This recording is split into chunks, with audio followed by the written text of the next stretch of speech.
retomamos nesse 10º plenário as quartas do Conselho. Isso para nós é motivo de muita alegria, porque esse é um projeto que conseguiu ter para os psicólogos um certo reconhecimento. Os psicólogos saberem de uma referência no Conselho, a quarta no Conselho, a ponte, num certo momento, as pessoas viram o Conselho da quarta-feira, mesmo no dia que não havia programação previamente agendada. Esse 10º plenário, esse é o primeiro evento, naturalmente, nós esperamos que no decorrer do ano nós possamos vir a colocar para os psicólogos esse dia como uma referência da quartas do Conselho aqui. Né? Bem, estamos hoje, Mulher no Século XXI, Desafios e Perspectivas. Este é um evento que é resultado de um esforço do Conselho Regional de Psicologia, da Coordenadoria da Mulher, está presente aqui a Márcia, que é a coordenadora da Coordenadoria da Mulher da Prefeitura Municipal de Belo Horizonte, Márcia Cássia Gomes, do Centro Cultural Brasil Espanha, e teremos na mesa a Marisa Zanabia, mestre em psicóloga, mestre em filosofia pelo UFMG, diretor do Centro Cultural Brasil Espanha, consuleza da Espanha em Minas Gerais, e vem desenvolvendo um trabalho de oficina para mulheres e tem trabalhos publicados sobre a matéria. A professora Lúcia Afonso, doutora em Educação, professora da área de Psicologia Social e coordenadora do mestrado em Psicologia Social. Zaira Suc, historiadora, mestre em Filosofia, professora da FUNEC e do mestrado IEC e PUC, vem desenvolvendo trabalhos sobre a mulher na arte.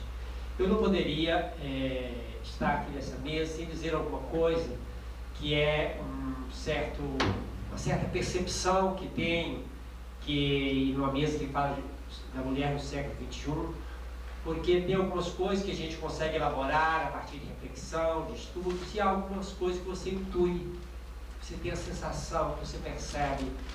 E há duas questões com relação ao lugar da mulher, sociedade. Uma delas está mais claro para mim, tem um nome, tem um conceito. Agora, talvez a mais importante, que é a primeira delas, é essa percepção que tenho da capacidade que tem a mulher de intervir politicamente nos diversos espaços que ela faz, olhando para a direita e para a esquerda ao mesmo tempo, para cima e para baixo, em diversas direções, e nesse sentido não estou falando da multiplicidade dos objetos, da diversidade dos objetos. Isso, talvez os estudiosos da questão feminina tenham um termo para esta condição da mulher, que é essa capacidade dela ter um centro, mas olhar em direções as mais diversas ao mesmo tempo. É uma coisa que me fascina.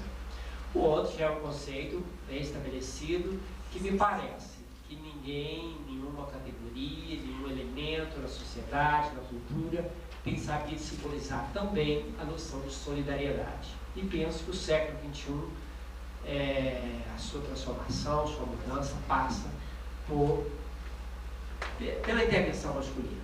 Eu vou concluir, estou concluindo, se eu vim aqui para falar, naturalmente, né?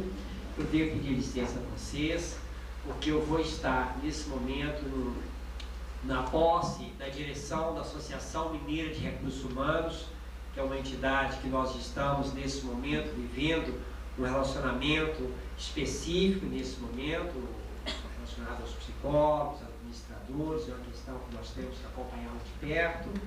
Eu vou estar passando a palavra, desejo a vocês uma boa mesa de trabalho. Peço desculpas, a coordenação da mesa vai ficar com a presidente da Câmara de Comunicação Social do CRP, a Lúcia Aquino. Eu estou me despedindo, desejando uma boa noite para vocês e um bom trabalho. Lúcia Aquino.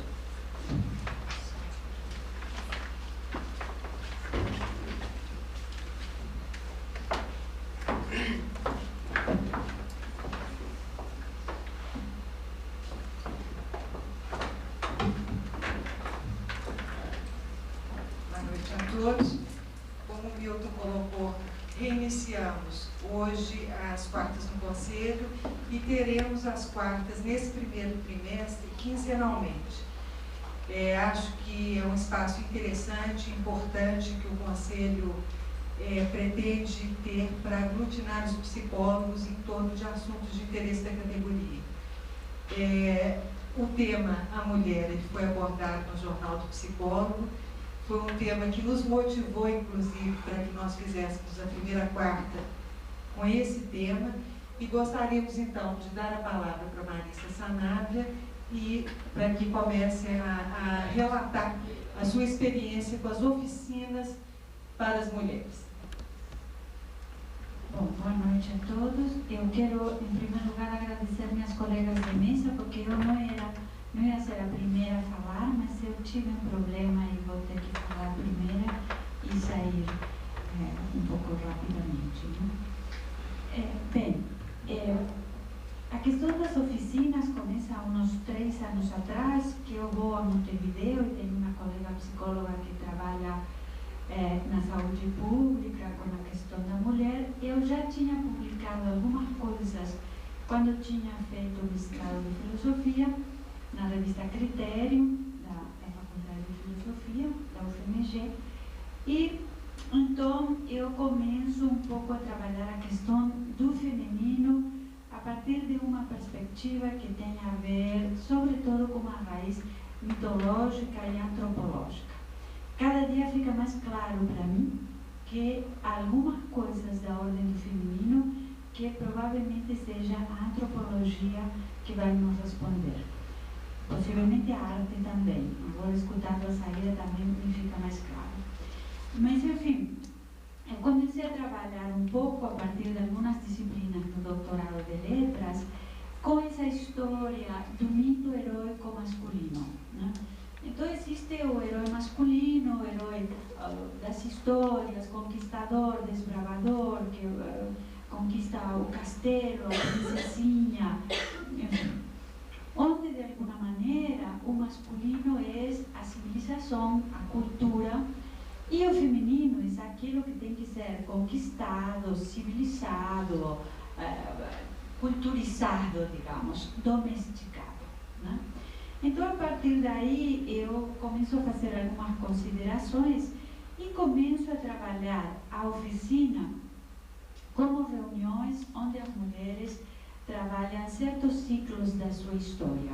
Por exemplo, a ruptura com sua mãe, que é um modelo feminino mais próximo que nós temos, para entrar no mundo patriarcal, no mundo do trabalho, no mundo linear, retilíneo, competitivo, etc, etc.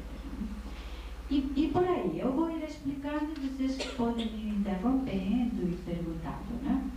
De alguma maneira, os mitos são formas de linguagem que refletem o processo de um herói explorador que sai à procura de seus sonhos e que vai conquistando a terra, o castelo, a princesa. E é nessa conquista, é claro, que ele se encontra com os inimigos, os dragões, as bruxas, enfim, né? Esta história, que claro que são metáforas do desenvolvimento do ego, nos prepara de todas formas para a luta pela vida e, enfim, para nos tornarmos seres adultos, que tomamos algumas decisões, que exercemos a liberdade.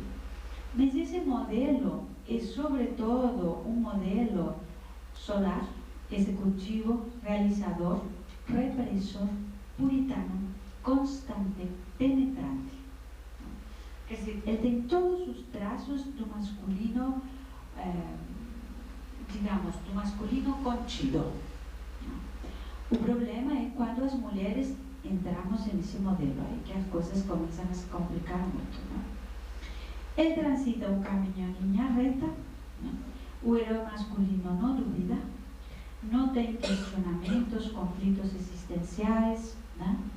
E seu parâmetro é o que ele considera produtivo e eficiente. Eu acho isso importante porque imagina você Ulisses duvidando. Ninguém de nós nunca pensou que Ulisses poderia duvidar, né? Quer dizer que é um pouco esse modelo drástico, né? Esse modelo com opções muito definidas, muito decisivas. Os desafios para tornarmos adultos existem também para a mulher, obviamente, né? a mulher que é alguém que não habitou o mundo público, quer dizer, a possibilidade de habitar o mundo público para a mulher é uma coisa muito recente, né? Ela sempre habitou o mundo cercado, o mundo domesticado, o mundo previsível, etc, etc. Né? E de alguma maneira ela sempre foi associada, e na literatura brasileira isso é muito claro, há trabalhos no doutorado de letras muito interessantes sobre essa questão. A mulher sempre é, de alguma maneira, metaforizada como a terra, a natureza, os cheiros, os perfumes, as cores, Gabriela Claro Canela, essas coisas. Né? Mas ela é sempre, o feminino é sempre alguma coisa para domesticar e para conter. Né? Ele sempre aparece na literatura e na mitologia como alguma coisa desbordante, né? Como alguma coisa que desborda uma estrutura ou uma contenção e que tem que ser de alguma maneira contido e com uma trajetória cíclica, né? E com uma trajetória não previsível. E isso é uma complicação para o mundo patriarcal. O patriarcal é, de alguma maneira, previsível. Quer dizer, a economia, as instituições, a família, o Estado, a igreja, são instituições de origem patriarcal, onde não sabemos aonde que elas querem chegar, qual é o princípio, o meio e o fim. Bem, há alguma coisa no feminino que não é previsível. E isso gera muitos problemas para a estrutura patriarcal. Não? Nessa trajetória um pouco heroica que a mulher faz, por isso as oficinas se chamam a viagem heroica da mulher. Na verdade, elas se chamam a viagem heroica da mulher porque eu tento um pouco desmistificar esse herói masculino imponente. Né? Então, por isso eu uso um pouco esse nome. Então, nessa trajetória, há algumas questões muito decisivas. Por exemplo, a viagem da mulher é sempre coletiva. O feminino não se salva sozinho. O feminino se salva com a prole, com a família, com a aldeia. O gesto feminino é coletivo, ele não é individual. De alguma maneira, o gesto feminino é transformador. O gesto do herói masculino, o gesto solar, ele não é transformador. Ele faz uma interferência e decide, isto está certo e isto está errado. O gesto feminino, ele faz um tipo de alguma maneira, de transformação, quer dizer, ele não é excludente. Tá? O gesto masculino, patriarcal, ele é excludente. Você tem que escolher. Tá? Ou você está certa ou está errada. Ou você vai ser castigada ou você não vai ser castigada. Ou você é pura ou você é prostituta. Ou você... Né? Há sempre uma definição muito clara aí, uma tentativa de definir muito claro de que lado você está, ou com quem que você está, ou quando você faz certo e errado. Né?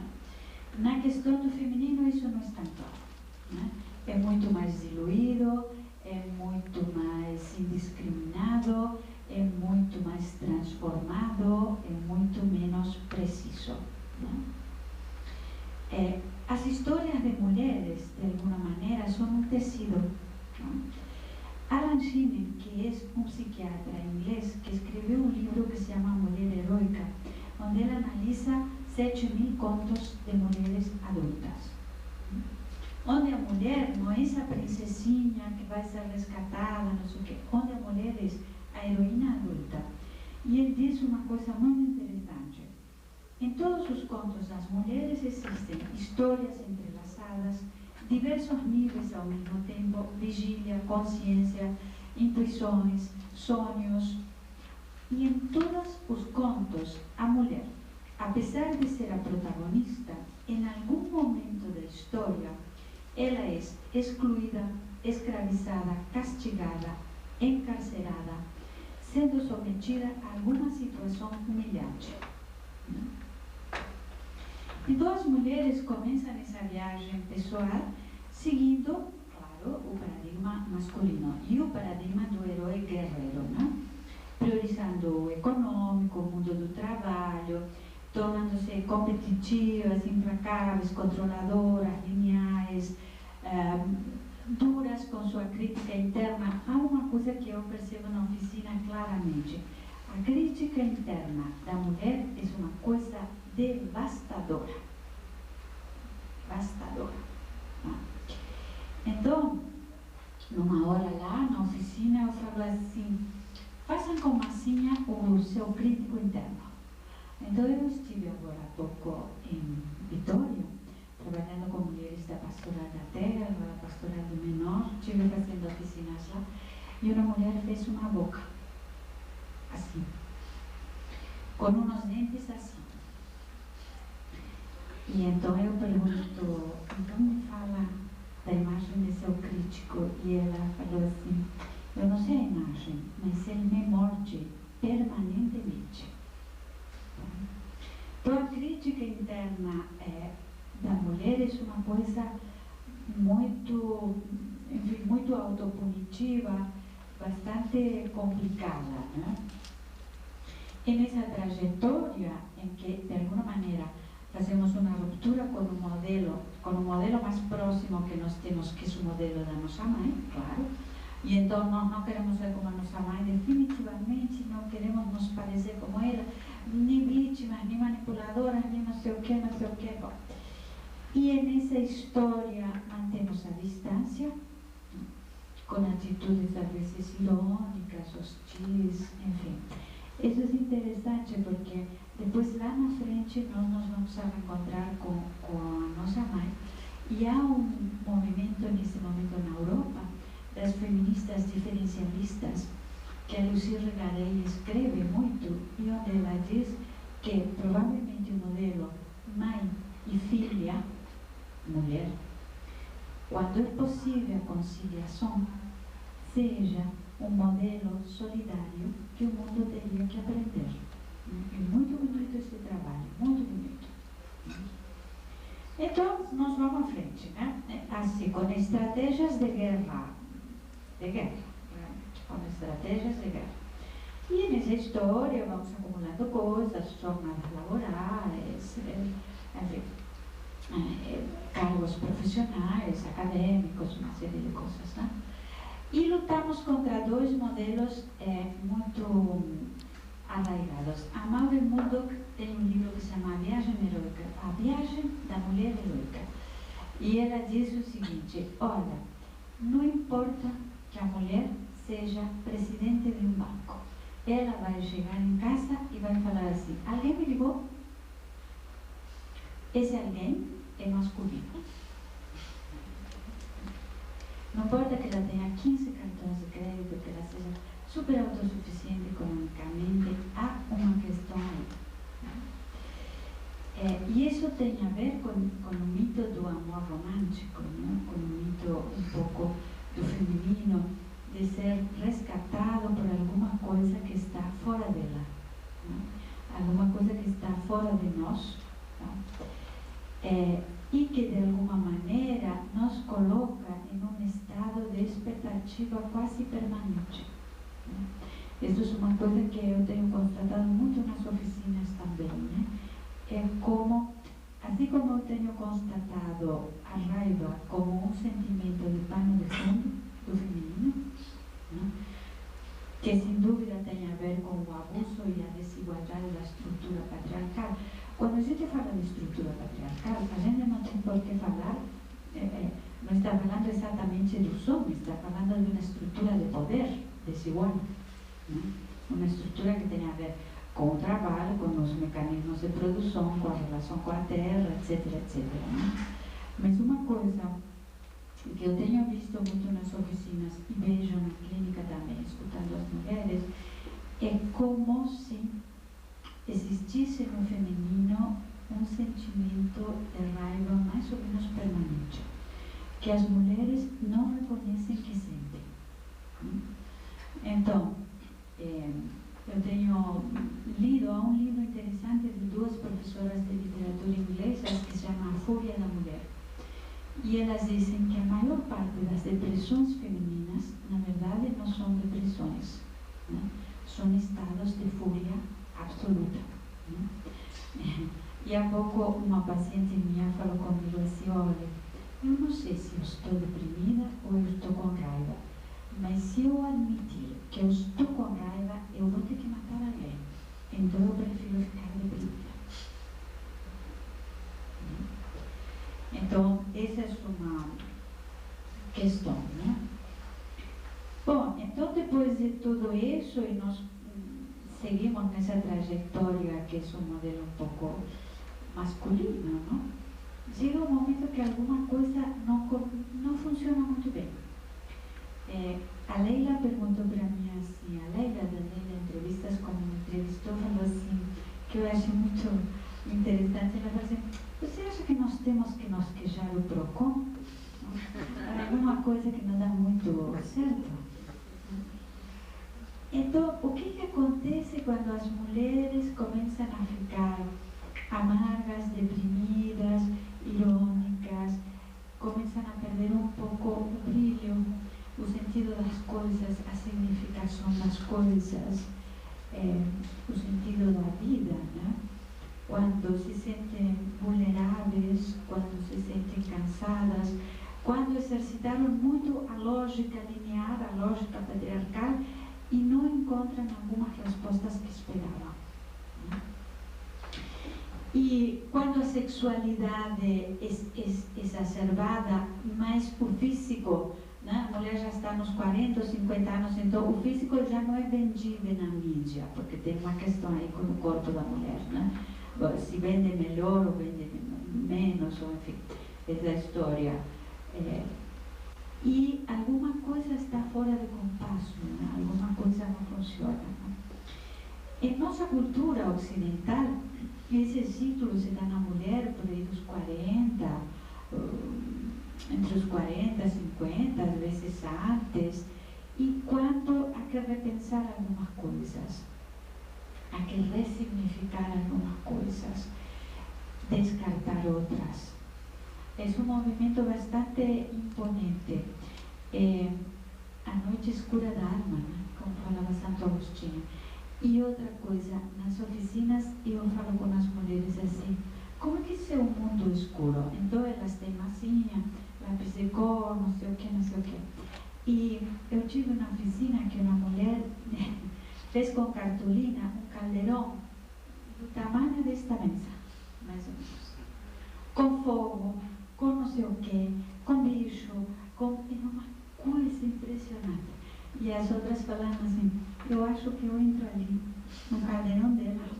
Eu acho que eu vou ali, no caldeirão dela. E como é que a gente sai desse momento? Sabe? Com o que você tem que reconectar? Com o que você tem que se vincular outra vez? O que você tem que procurar? E aí eu tenho sentido algumas coisas, né? Então a mulher perde um pouco a paciência com o abuso da estrutura patriarcal. Tá? E é muito interessante porque às vezes mulheres que nunca tomaram decisões, eu não acho que em todos os casos seja preciso chutar o balde, sabe? O que eu acho que é preciso, sobretudo, um movimento interno de transformação bastante importante. Né? Se as mulheres vão fazer grandes rupturas ou não, bom, isso é outro capítulo. Né? E eu tenho trabalhado com 4 momentos na vida da mulher, porque aí eu tenho sentido algumas coisas. Né? As mulheres começam a escutar outras mulheres. Porque quando nós tínhamos 22 anos, 25 anos, as outras mulheres eram as nossas competidoras. Eu tive na oficina e uma moça lá em Vitória, uma italiana, uma professora italiana, falou assim, olha aqui, eu acho que a grande astúcia do mundo patriarcal foi ter me feito crer que a outra mulher é minha inimiga.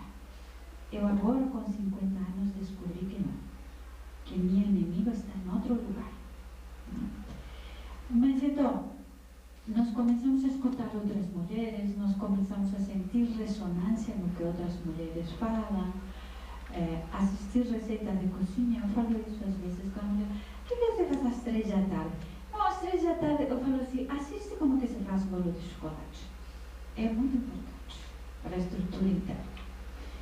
Mas, enfim, eu quero dizer que reconectamos com alguma coisa que tenha a ver com o movimento cíclico e o que é verdadeiro para o feminino ou não. E eu usei 4 momentos que estão no livro de Miranda Gray, que se chama A Lua Vermelha. Não está traduzido. Eu li ele em espanhol, ele está em inglês também. E são momentos que têm a ver com o que a mulher vive. Em primeiro lugar, a mulher jovem, guerreira, né? Quando nós estamos voltadas para o mundo exterior, em qualquer momento da nossa vida, quando nós estamos iniciando um projeto novo, né? Para os projetos públicos, para a eficiência, para a energia corporal. Na literatura aparece como a primavera, né? Está metaforizado na primavera. Essa frase preovulatória, a lua crescente, né? E na mitologia são Atena e Artemis, que eram deusas solteiras, mas não eram deusas virgens, né? Não o que o patriarcado considera que eram solteiras, né? Que eram virgens, né? Eram deusas que eram virgens no sentido de não estarem sometidas à estrutura patriarcal, né? Não virgens no sentido da genitalidade, né? Uma segunda fase da lua cheia, essa fase ovulatória, e a dedicação ao gesto coletivo, quer dizer, ao que se cria, ao que tem que ter certos cuidados, o gesto comunitário, fraterno, enfim. Na literatura isso o verão. E na mitologia, a Deméter, que é a deusa das colheitas, e todos os cultos da bacia do Mediterrâneo, aquelas estátuas com as deusas, né, com seios imponentes, com estruturas grandes, enfim. Né? Sobretudo todas as deusas das colheitas, dos cereais, que renovavam de alguma maneira essa estrutura cíclica do feminino, de plantar, colher, crescer, etc, etc. Um terceiro momento é o da feiticeira. Não é isso mesmo na literatura, a feiticeira e a bruxa. A feiticeira eram as mulheres parteiras, curandeiras, herboristas, eram as mulheres com uma sensualidade e uma sexualidade vivida em toda a sua dimensão, né? Que tem a ver com as dúvidas, com as inquietações, com a fase pré-menstrual, né? Com o erotismo, que na literatura aparece como o outono, e na mitologia como Afrodite e Lilith, que eram mulheres com vínculos afetivos muito intensos, mas não vínculos institucionais. Né? Eram mulheres, né? Lilith, você sabe, desafiou Deus, desafiou Adão, portanto ela foi castigada. O livro de Secuteri, A Lua Negra, eu acho que todas as mulheres têm que ler, que fala da história da Lilith. Mas, enfim, eram mulheres que de alguma maneira estavam fora da estrutura patriarcal. E depois o momento da bruxa. A bruxa, sim, na literatura, essa mulher que compactua com a estrutura patriarcal, né? Porque a bruxa tem seu poder a partir do Jabá, que são os rituais onde se compactuava com o diabo, né? Então, de alguma maneira, elas formam parte da estrutura patriarcal e repetem um pouco um gesto de violência, de vingança, enfim. No ciclo da mulher, são os dias do sacramento menstrual, a lua nova, que é o lado da lua que nós não vemos, e quando há uma menor disposição física, uma sensação de morte, de cansaço, e que na mitologia aparece como a Hécate e a Perséfone, que eram mulheres mitológicas que frequentavam o mundo escuro, o mundo da noite, o mundo dos mortos, o mundo dos secretos, o mundo dos sonhos, enfim, os mundos não solares, digamos, né? Os mundos lunares. Né? E, de alguma maneira, o que eu quero dizer é que este ciclo nós vivemos permanentemente. Às vezes no mesmo dia. Nós passamos por toda essa fase, se nós prestamos atenção, né?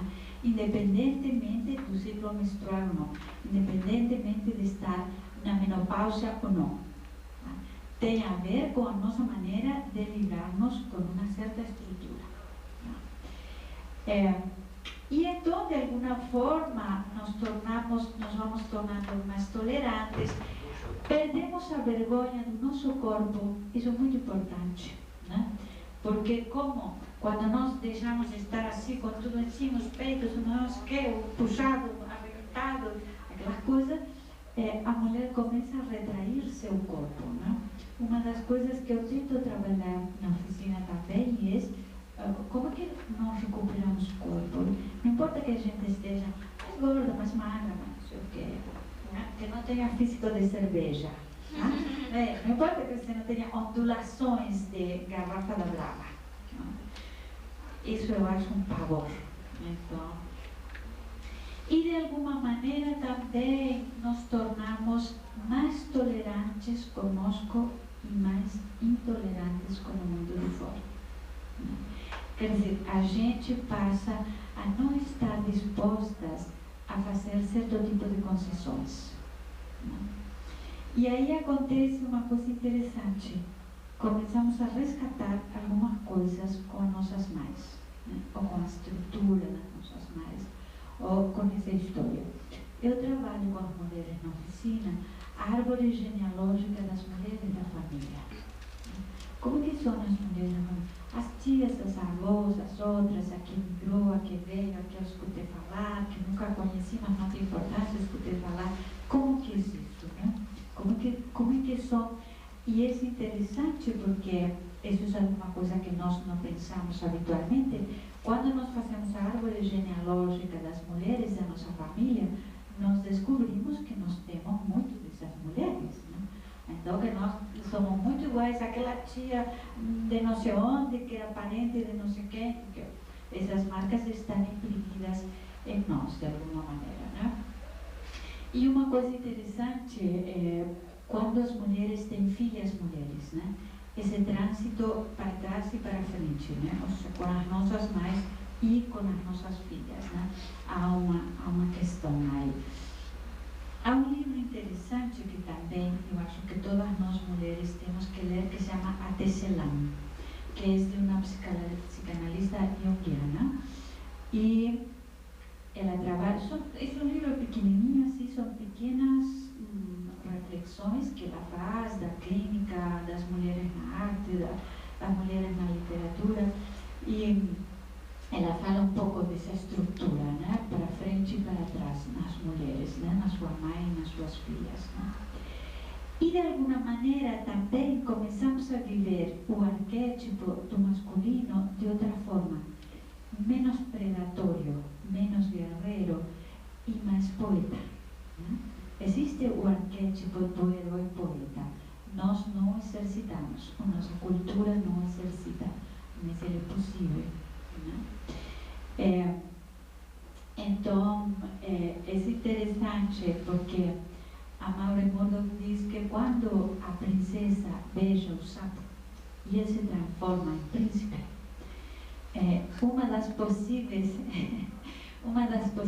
leituras é pensar que a mulher pode tornar o arquétipo masculino em alguma coisa mais flexível e mais tolerante, né?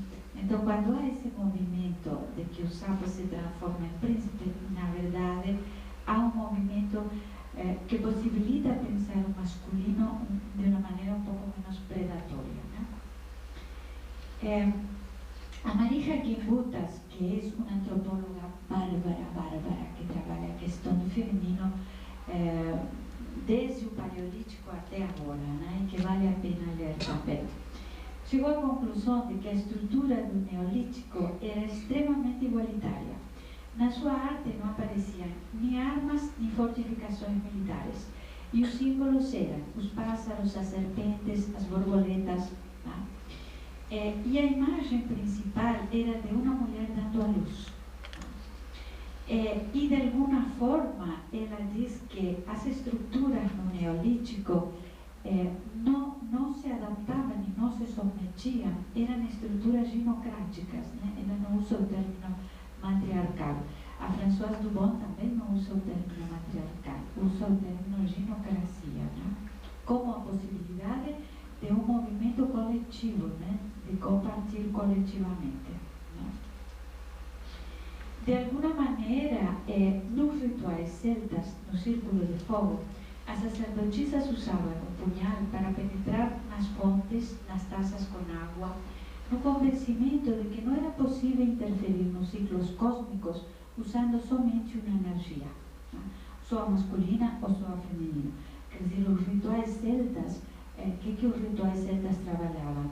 Sempre as espadas e os punhais entrando nas águas, na terra, nos símbolos femininos. Né?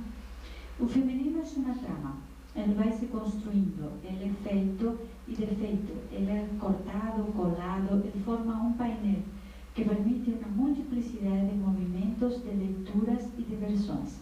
Ele é surpreendente e imprevisível, aquilo que não pode ser capturado nem domesticado. Ele nos desafia porque quebra uma estrutura, uma ordenação. Não há respostas para o feminino, ele se interroga permanentemente. E isso forma parte da sua essência. E eu acho que isso é o que nós temos que resgatar. Né? O masculino nos dá resposta sempre. O mundo patriarcal dá respostas e fala assim: daqui a 5 anos a estrutura econômica vai acontecer isto. Por exemplo, né? Essas respostas antecipatórias. Né? Então, é mais ou menos isso, o que nós trabalhamos na oficina. E eu trouxe uma poesia que vou ler para vocês, que eu ganhei em Vitória e que eu achei lindinha. É de uma poetisa capixaba que se chama Elisa Lucinda, e eu trouxe xerox para depois. Mas eu vou ler porque senão perde a graça. Primeiro eu leio, vocês prestam atenção e depois vocês pegam ela. Moço, cuidado com ela. Há que se ter cautela com essa gente que menstrua. Imagine uma cachoeira às avessas. Cada ato que faz, o corpo confessa. Cuidado, moço. Às vezes parece erva, parece era. Cuidado com essa gente que gera. Essa gente que metamorfoseia. Metade elegível, metade sereia. Barriga cresce, explode humanidade. E ainda volta para o lugar que é o mesmo lugar, mas é outro lugar, e aí que está. Cada palavra dita antes de dizer, homem, reflita. Para os homens que estão aqui. Sua boca maldita não sabe que cada palavra é esse ingrediente que vai cair no mesmo planeta panela. Cuidado com cada letra que manda para ela. Está acostumada a viver por dentro. Transformar falo em elemento. E tudo refoga, ferve e frita. E ainda sangra tudo no próximo mês. Cuidado, moço. Quando você pensa que escapou, é que chegou a sua vez. Porque eu sou muito sua amiga, é que eu estou falando. Na vera, conheço cada uma, além de ser uma delas. Você que saiu da fresta dela, delicada força, quando voltar a ela, não vai sem ser convidado, ou sem os devidos cortejos. Às vezes, pela ponta de um beijo, se alcança a cidade secreta, Atlântida perdida. Outras vezes, várias metidas, e mais se afasta dela. Cuidado, moço, por você ter uma cobra entre as pernas, cai na contradição de ser displicente diante da própria serpente. Ela é uma cobra de avental. Não despreze a meditação doméstica. É da poeira cotidiana que a mulher extrai a filosofia. Cozinhando, costurando, e você chega com a mão na bolsa, julgando que é arte. Essa, você nem sabe onde que está sua cueca. Ah, meu cão desejado, tão preocupado em rosnar, ladrar e latir. Então esquece de saber morder devagar. Esquece de saber curtir e dividir.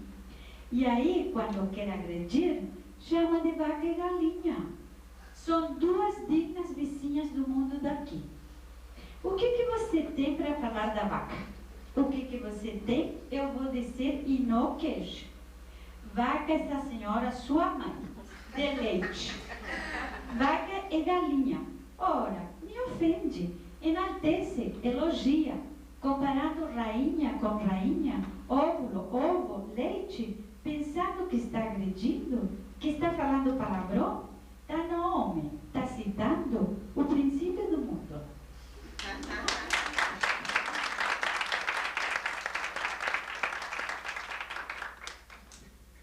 Antes de passar a palavra para o Lúcia Afonso, eu queria retomar, nós anunciamos no jornal, o Conselho está oferecendo, e a Marisa também, uma oficina para as 20 primeiras pessoas inscritas. E foi anunciado que essa oficina seria feita no dia 27. A Marisa tem um compromisso de viagem e está propondo a data do dia 18 de maio. Então eu gostaria de avisar isso, queria pedir às pessoas interessadas que se inscrevessem com a Mônica e deixem o telefone de contato para que a gente possa entrar em contato e confirmar isso tudo. Existe acordo com relação à data do dia 18? Alguém tem alguma coisa a dizer? Vai dar no sábado. Sábado, o dia inteiro, não é, Marisa? Aí nós entramos em contato, avisando aonde que vai ser e o horário direitinho, ok? Já tá completa? Não, vamos fazer as matrículas fazer. agora. Eu vou ter que sair e eu vou pedir licença a todos e fundamentalmente a minhas colegas. É muito deselegante. Eu estou pedindo desculpas. Obrigada. Então vamos passar a palavra para a Lúcia Afonso.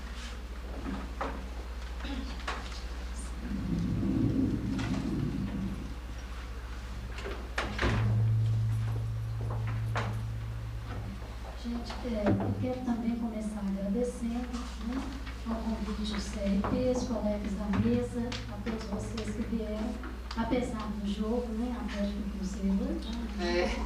Então, obrigada, né, pelo golpe. E eu gostaria, né, de dizer que eu acho muito interessante na exposição da Maritza, e vai ser um pouco difícil, né, entreter vocês da mesma maneira, né, mas que eu vou fazer um esforcinho aqui. Eu fiquei pensando muito, né, que tipo de fala trazer para um tema tão vasto quanto a mulher no mundo contemporâneo, né? E fiquei pensando como que tipo de questão que eu particularmente gostaria de estar trazendo para refletir com vocês. Se eu fosse retomar, né, história, porque eu sou da área de psicologia social, então a gente tem mania, né, de saber quantas andam as instituições, as transformações sociais, etc., né? Mas eu desisti de estar trazendo estatísticas e dados, porque eu acho que isso está acessível, né, hoje em várias fontes. E, na verdade, o que a gente pode constatar é que a situação melhorou um pouco, mas continua ainda bastante grave, em especial para as mulheres pobres, negras e das áreas rurais, né?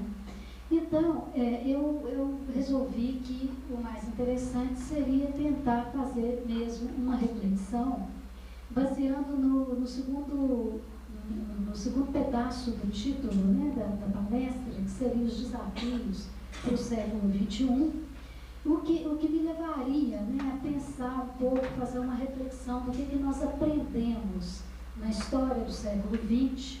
É claro que isso é uma coisa grande, que eu não vou estar fazendo tudo isso hoje, mas refletir alguma coisa sobre isso e que lição que a gente pode levar para esses anos que virão.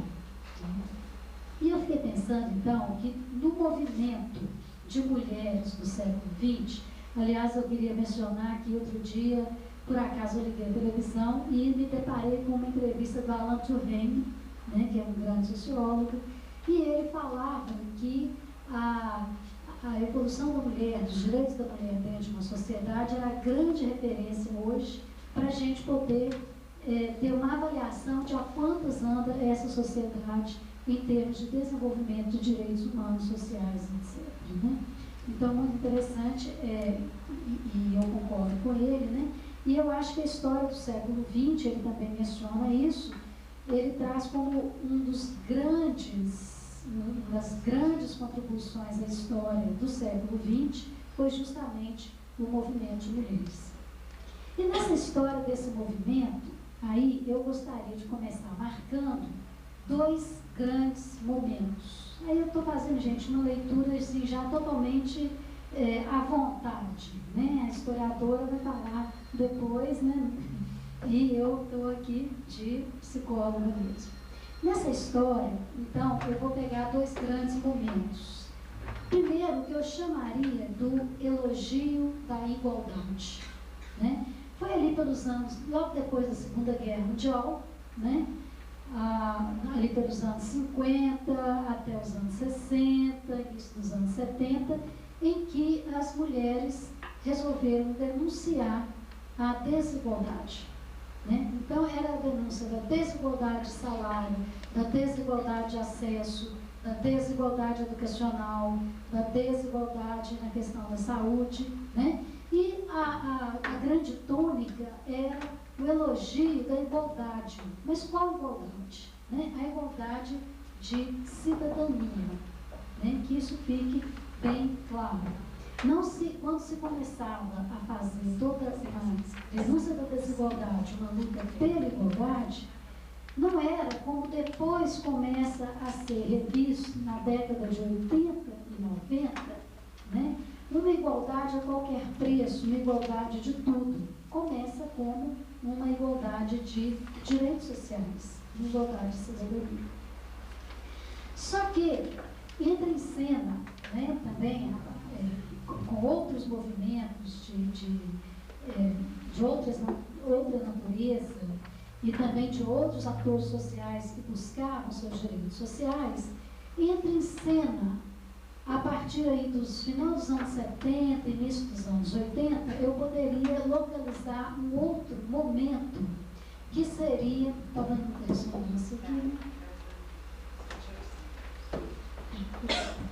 então, assim, um outro momento que eu chamaria do elogio da diferença. E aí, todos começaram a falar do quão importante era a diferença, e aí, subentendido estava, né, todas as teorias sobre a subjetividade, toda a importância que se começa a dar à subjetividade, para a par com o crescimento do individualismo, mas que não era exatamente a questão do individualismo, né? Mas se começa a falar então na diferença do feminino, na diferença sexual, na importância de ser diferente. E aí, gente, é interessante porque esses 2 discursos começam a dar trombada um no outro, na minha opinião, de uma maneira completamente inadequada, porque um está falando de igualdade de direitos sociais e direitos políticos, etc., e o outro está falando de uma questão de subjetividade, de alteridade, de relacionamento, etc. Mas, por alguma razão, que eu acho que é muito mais uma questão política dentro da história, e essas 2 posições começam a dar uma retada uma na outra, como se não, disputando espaço político e social, disputando uma ordem do discurso dentro da sociedade. Tá? E eu acho que nós não podemos cair nessa história e pegar lados, né, que seria um certo erro da gente estar tomando um lado nessa questão. Acho que a coisa seria muito mais tentar enxergar, através desses discursos, né, o que é que nós temos a aprender com cada um deles, né, e o que é que nós trazemos para o século XXI de cada um deles. E por isso mesmo esse texto, que não é um texto, é um monte de pontos assim que eu levantei, começou a se chamar o elogio da transversalidade. Um dia ele vira um texto. é interessante, né, que então eu vou partir, né, nessa história, né, em dois momentos, o elogio da igualdade e o elogio da diferença. E a partir justamente disso daí surge, né, num certo momento, um slogan feminista que falava diferentes, mas não desiguais, né? Esse slogan ele foi muito forte, ele bateu muito tentando juntar essas duas coisas. O que estava em jogo, então, no primeiro momento, era a igualdade e cidadania, né, que era forte o suficiente. Isso é interessante, ele foi forte o suficiente para arrastar consigo outras questões sobre outras diferenças que a instância política não estava legislando necessariamente. Por exemplo, né, as diferenças das crianças, as diferenças dos idosos, né, a questão negra, etc. Tudo isso começa a pipocar, né, também como a crítica à desigualdade, o elogio da igualdade e a importância aí dos direitos. Nessa descoberta, né, dessa diferença, mas não desigualdade, né, começam a aparecer transversalidades na cultura, na história e na natureza. A gente começa a se deparar com essas transversalidades, estou falando de transversalidade, aquilo que vai atravessar, né? Atravessar a questão da natureza, da cultura, da história, oferecendo uma certa amarração entre essas questões. Então, a transversalidade nos sujeitos, né? Surgindo a pergunta, afinal, o que há de masculino na mulher e o que há de feminino nos homens?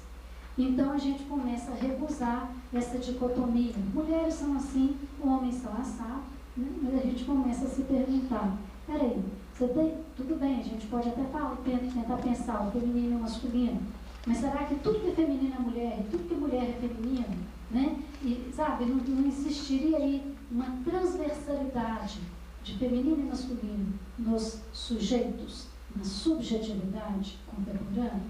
Né? A outro ponto, a transversalidade na cultura, né? O quanto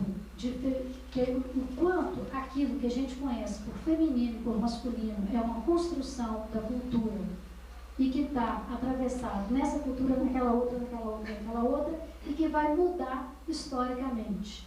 O quanto é que somos nós iguais ou diferentes de nossas avós e bisavós? Em que somos semelhantes? Em que é que somos tão diferentes, né? Então, quando a gente pensa nisso, você começa a pensar também numa certa transversalidade histórica, de tentar pensar aí onde que está o feminino e o masculino, né, na ordem da cultura e da história. E, finalmente, uma questão que é muito importante, né, é o que é que a diferença feminina traz para a história e para a luta pela cidadania. E aí é muito interessante porque a questão da cidadania, né, ela não aparece, depois não sei se, né, a colega da história vai abordar isso, eu vou passar rapidamente só, ela não aparece de uma vez como nós a conhecemos no século XX, né? Ela começa com o direito à vida, o direito à propriedade, depois você tem os direitos, né, políticos, né? Depois vem os direitos sociais, etc. E isso também não vai aparecendo porque a cabeça dos governantes ficou iluminada e foi ampliando esse conceito. Isso vai acontecer, essa ampliação vai acontecendo pelas lutas sociais, né? E vai acontecendo pela ampliação das categorias sociais que entram nessa luta. Então, a cada categoria social que entra na luta pela cidadania, o próprio conceito de cidadania se modifica. Então, a nossa grande questão é o que a diferença feminina traz para o conceito e as práticas, né, relativas à cidadania. Por exemplo, né, um exemplo absolutamente, não sei se ele é bobo, se ele é simples, mas é um exemplo pequeno. Uma coisa que me espantou muito quando eu fui estudar nos Estados Unidos foi descobrir que eles não têm licença maternidade aqui. Né? Não, mas como é que pode ter um país que chama desenvolvido que não tem licença maternidade. Como é que é isso? Né? E olha só que interessante, porque vários países, em vez de abolir a licença maternidade, criaram a licença paternidade. Criado de onde? Né? É um direito da criança, é um direito da mulher, é um direito do homem. É uma concepção do feminino, da vida privada, das relações que entram para dentro do conceito de cidadania. Né? A questão dos horários de trabalho, a questão do equilíbrio entre o mundo privado e o mundo público, etc, etc, etc, são questões que vieram acrescentar aos direitos trabalhistas, aos direitos sociais, depois que as mulheres foram para o mercado de trabalho. Né? Então, e esses são pequenos, entre aspas, estatisticamente grandes, mas exemplos já até clássicos, né? Porque já foram para o mercado de trabalho. Já tem bastante décadas, mas assim, seria um exemplo pequeno nesse sentido. E é interessante que o próprio masculino, né, muda. Ontem, ou melhor, no passado, o masculino era tido como conhecido. Todo mundo achava que sabia o que o homem era. Né? Vocês veem que eu estou indo um pouquinho contra essa direção de falar assim, nós já sabemos que o homem é assim, a mulher é assim. Né? O feminino ficava embutido no masculino, né? Era aquela coisa, o ser humano, quem era o ser humano? Era o homem. Né? Então, as mulheres tinham que se encaixar na definição do ser humano que era dada pelo modelo do homem. Mas será que o homem também estava definido nesse modelo? Então, durante algum tempo, a gente falava assim, o próprio movimento que falava, não, os homens, eles já estão definidos, eles já estão dados. Será que estão mesmo? Né? E aí começa todo um movimento de parto, né? O feminino nascendo a partir de uma costela do universal, né? Que não era propriamente o homem, e surgem várias pesquisas sobre a mulher, como se o homem já fosse contemplado no ser humano, e daí então a gente descobre que o ser humano, esse desconhecido, precisava ainda ser pesquisado em sua outra metade, estudar o masculino, pois o universal era alguma coisa que a gente também nem sabia o que ele era, se ele era uma somatória, se ele era uma dialética, o que ele era. Tá? Agora, é óbvio que quando a gente resolve estudar o masculino, é porque ele também estava começando a se transformar. Né? Quer dizer, há um movimento que ele vai cavando e vai criando, e vai cavando de novo, e vai criando de novo. Né?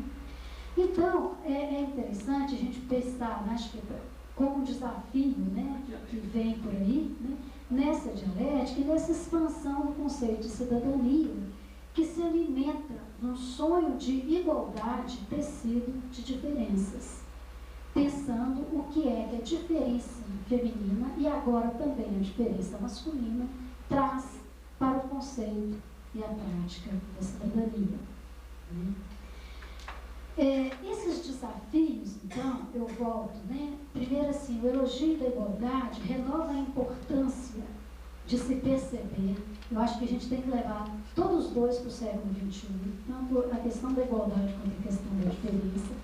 O elogio da igualdade renova a importância de se perceber as desigualdades sociais, em especial aquelas que se abriram mais ainda para as mulheres, entre mulheres.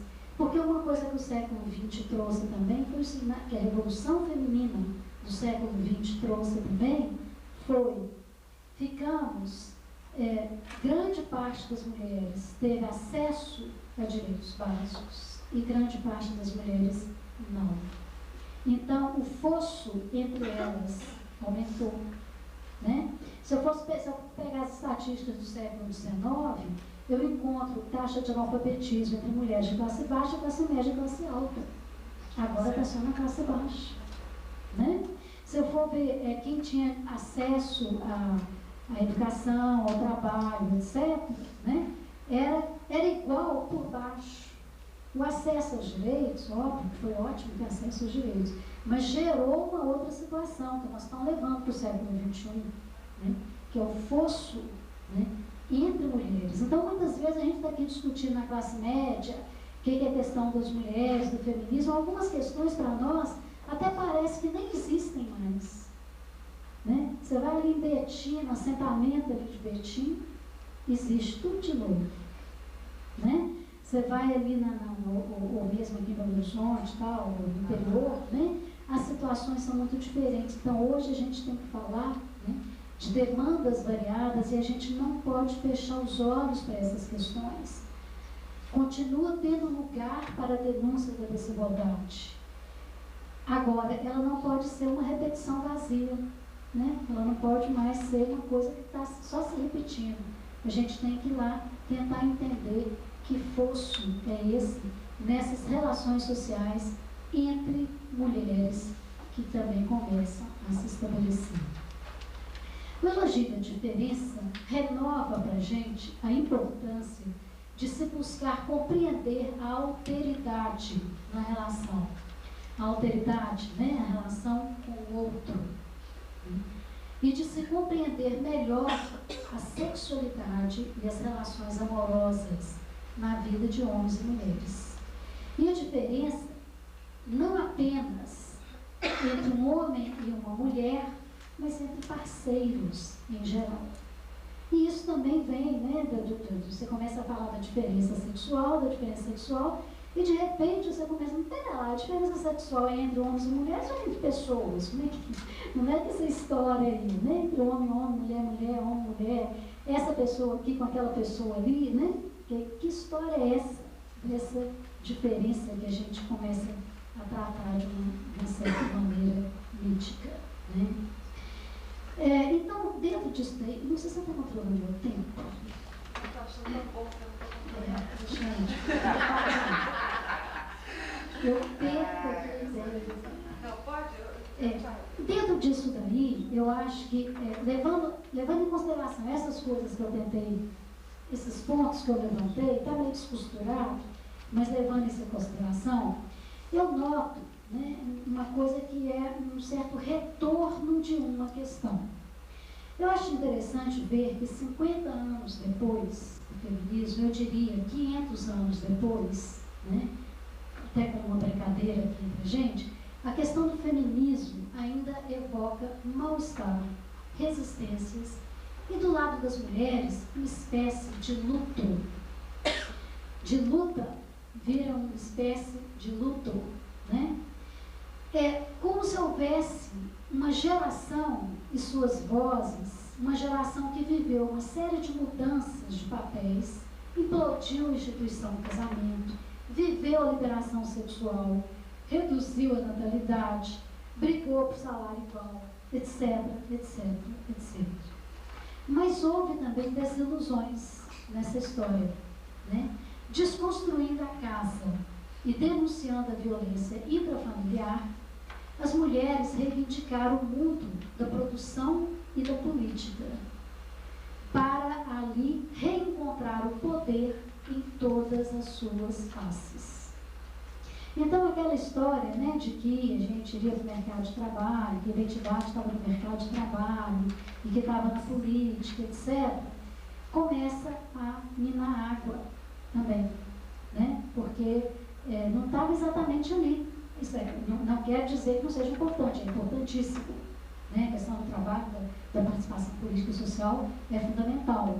Não estou com nenhum discurso aqui reacionário, tá? Eu só estou dizendo que aquilo que foi a promessa de identidade não trouxe identidade, né? E isso daí, esse mal-estar, ele necessita também de ser repensado. Ainda não temos bem uma reflexão sobre esse processo. Houve um retrocesso? Eu vejo, por exemplo, às vezes com alunas na universidade, né, como que algumas questões que para a gente foram motivos de muita briga, para eles não é tão mais motivo de briga. E aí a gente fala, é retrocesso, não é retrocesso, o pessoal está brigando, não está brigando. Como é que é isso? Né? As conquistas de direitos das mulheres trouxe com o tempo uma normalidade, e põe aspas nessa normalidade, por favor, porque a gente anda na corda bamba. A qualquer momento você perde direito conquistado.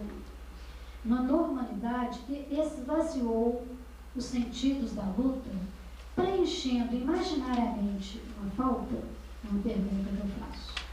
O movimento histórico que gerou em seu seio a luta das mulheres, assim como a luta dos homossexuais, dos índios, dos negros, das crianças, etc., não teria causado uma torção histórica nas reivindicações, provocando mudanças nos discursos de emancipação, no conceito de emancipação e nas práticas emancipatórias, né? Que houve uma certa época que teve aquele monte de movimento social, e eu pego um exemplo.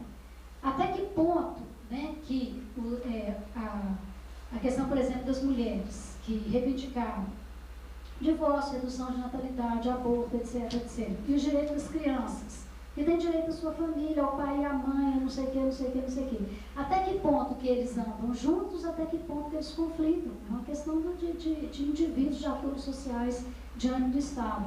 Então, na hora que você põe tudo isso junto num caldeirão histórico, né, o próprio caldeirão da bucha, né, mas assim, bem historicamente falando, né, não tem aí uma certa torção de para onde é que nós estamos indo, qual que é o contrato social mesmo, qual que era o pacto que a gente estava fazendo, né?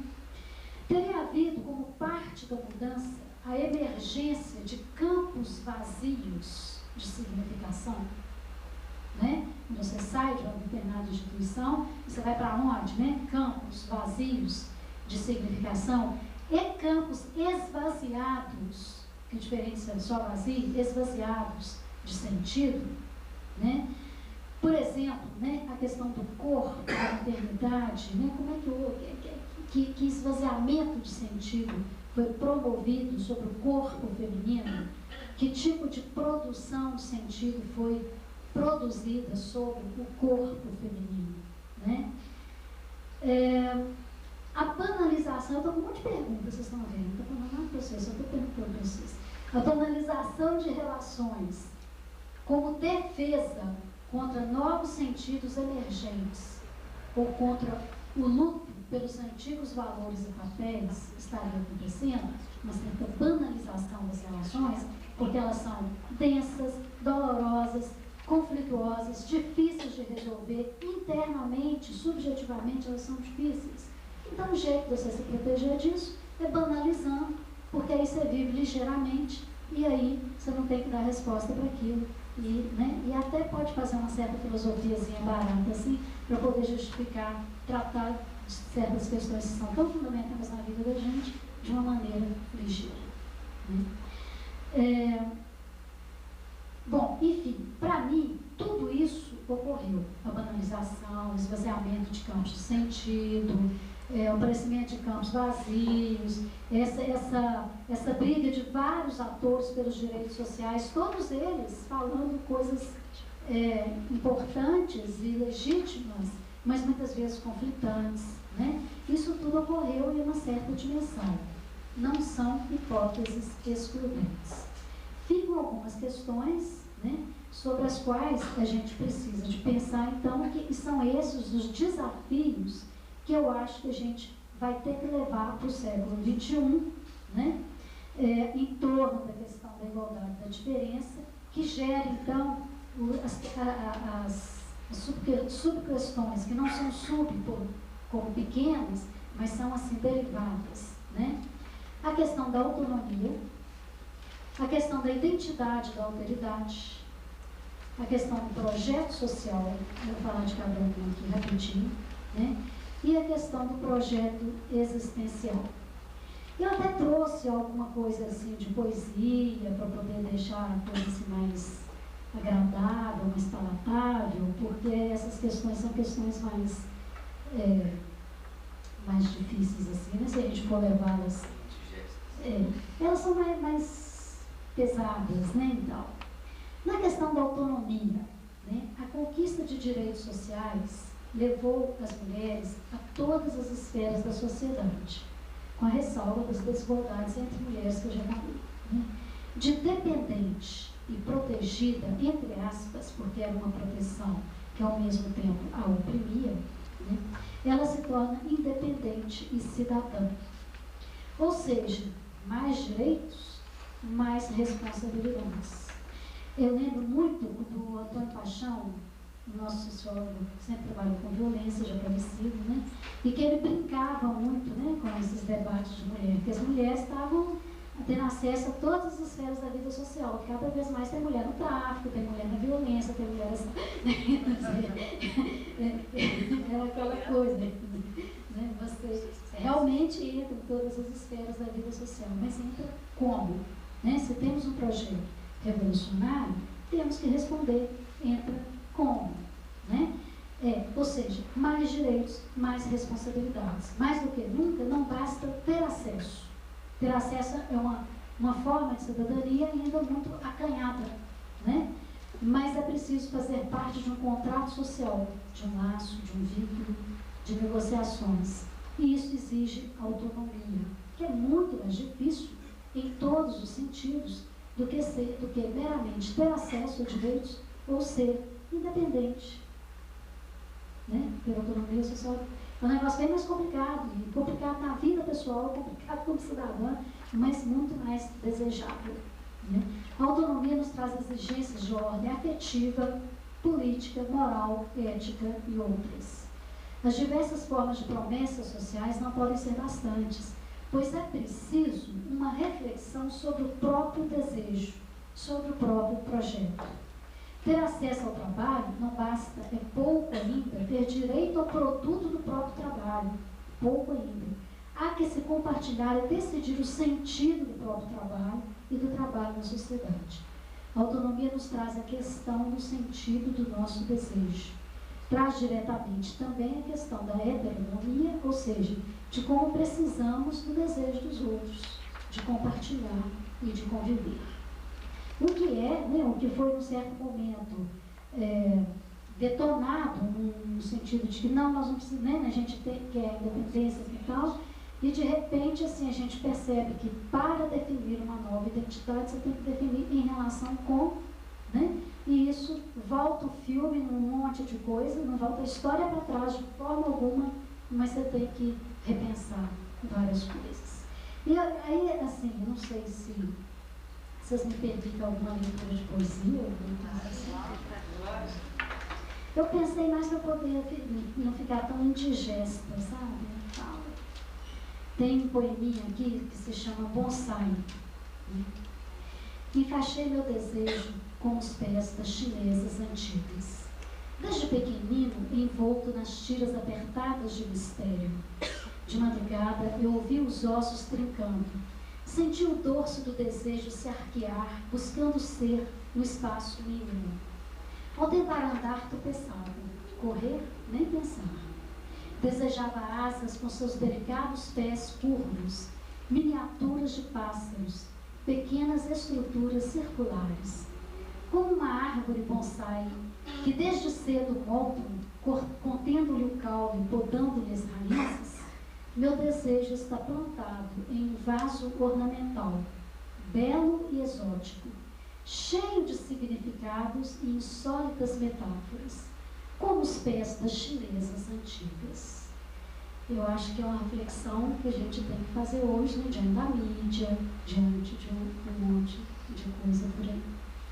A outra questão que se liga diretamente é a questão da identidade, da alteridade, bem direto, né? A gente cai direto nessa questão.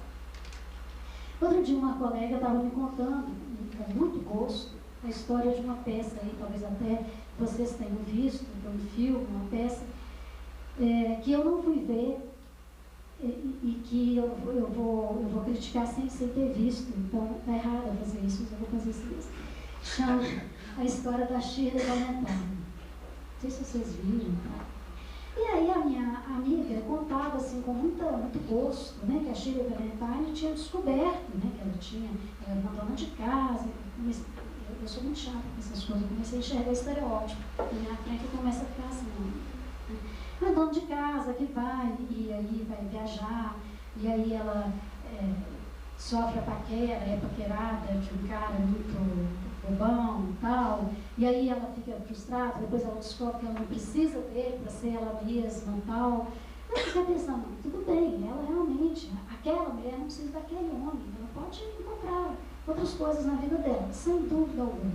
Mas isso não nos traz um discurso para as mulheres, né, de um isolamento. Autonomia não é isolamento. Autonomia é troca. troca de sujeitos autônomos, que tem um projeto, que tem desejo, que tem sentido, que tem coisa para poder contribuir, né? Então, eu fiquei com aquela história assim, dessa moça, depois eu preciso de ver esse filme. As relações de gênero são relações de poder, sem dúvida alguma, mas não o são da mesma forma que outras relações de poder, porque nelas está também o erotismo, o amor, o projeto de novas gerações, e principalmente a diferença sexual e a questão da alteridade. O esvaziamento ou banalização das relações pode ter sido risco embutido no desvencilhamento dos laços restritivos da antiga moral. Né? Não quero mais saber de ficar restrita nessa coisa aqui, vou viver minha vida. Tudo bem, tem que viver minha vida. Ora, esse esvaziamento tampouco nos basta, pois nem de longe contribui para uma identidade. Esse outro esvaziado de desejo, ou negado em seu desejo, é uma contraface do meu esvaziamento e da minha negação. Avançar sobre, uma coisa que eu acho que é importante a gente fazer, é avançar, tanto do ponto de vista da cultura, profissionalmente, nos meios artísticos, na nossa produção no cotidiano, avançar sobre esses espaços de esvaziamento, de banalização que foram produzidos, para buscar novos sentidos, para restaurar sentido, para buscar novo sentido, para criar sentido, não permitir esse movimento histórico de esvaziamento e de banalização. Tá? Como eu dei o exemplo do corpo, né? Que tem várias questões, desde o trabalho, corpo vem do trabalho, amor, maternidade, etc. Sair de uma postura meramente defensiva ou queixosa ou falsamente autônoma para uma postura de autoria de sentidos. Né? Aí tem um poema que eu gosto muito dele, que se chama Amor Avesso. E é mais ou menos assim. E quando não te amo, porque a solidão tomou conta de mim e me põe nua, diante de um universo que não tem paixão, porque nele não resta mais que biologia, é que te amo mais, porque encontro na negação de meu amor o meu limite. E se seu rosto é que me traz o abismo, é ele o meu caminho de retorno. E tem uma outrazinha aqui, que se chama meridiano. Esse meridiano que me atravessa o corpo deve ser para me separar em duas partes iguais de amor e ódio, de bem e de mal. Esse meridiano que me atravessa o globo deve ser para me separar aos poucos em duas partes iguais de sonho e real. Esse meridiano que me atravessa o corpo deve ser para me separar em duas iguais que se espelham e se negam como duas almas mortais. Esse meridiano que me atravessa o outro deve ser para apagar minhas fronteiras que se queriam inteiras, quando não sei se sou em mim ou nele, ou para me pôr em dúvida constante sobre que lado ser mais verdadeiro. Finalmente, gente, há a questão do projeto social. Não há como sair dessa encruzilhada reduzindo as propostas de mudanças à realização de desejos individuais. Um esvaziamento dos projetos utópicos, banzo de final de século, reedição do desencanto do mundo do século XIX, parece ter chegado aos projetos coletivos, mulheres, crianças, populações indígenas, etc. Sem dúvida, esse esvaziamento não se deu à toa, mas será necessário recuperar algo em torno de um projeto social global, dentro daquele velho lema da ecologia que eu gosto muito, ainda continuo adotando, que é pensar globalmente, agir localmente. As transversalidades, então tudo aquilo que nos atravessa, podem ter nesse momento a chave para as identidades locais. É preciso refletir mais sobre o que foi produzido no século XX em torno dos direitos de cidadania. De tantos atores sociais com quem as mulheres se interligam para redescobrir as tensões e as parcerias. Nesse sentido, é importante pensar como ficam as mulheres no circuito das trocas. Ser dada e ser recebida, receber e dar. Cada vez menos as mulheres são dadas, e como os homens muitas vezes estabelecem entre si relações de troca, e como os homens muitas vezes estabelecem entre si relações de troca pela troca de mulheres, como fica o circuito? Cada vez mais as mulheres se dão, elas se têm e se dão. É preciso pensar o que significa para nós esse circuito da troca, em muitos sentidos, e como passamos de coisa a sujeito. O que, mais uma vez, envolve uma responsabilidade mais do que um mero acesso aos direitos. Toda responsabilidade implica riscos e perdas, e há também que assumi-los. E dentro disso, eu acredito que existe também um projeto existencial. Não sei muito bem dizer o que é isso não, mas eu resolvi escrever assim mesmo. Sendo um projeto social, não é de todo um projeto social sem que tenha um sentido. Ele não é uma mera gerência social. Ele não é uma mera ciência do social. Ele é alguma coisa que tem que estar repleto de humanização, de humanidade, né? Então ele tem que ter uma filosofia, uma proposta de ser. E aqui também a diferença das mulheres traz algo para a sociedade. Não basta proibir a violência e a desigualdade. Há que se produzir um novo tipo de relação. E essas não podem ser um mero avesso do que era, e sim uma invenção mais radical para o que é ser humano. Eu tinha também separado mais umas 2 ou 3 poesias, mas eu estou achando que o meu tempo está assim, muito. Né? Então fica para um outro dia essas daí. Obrigada.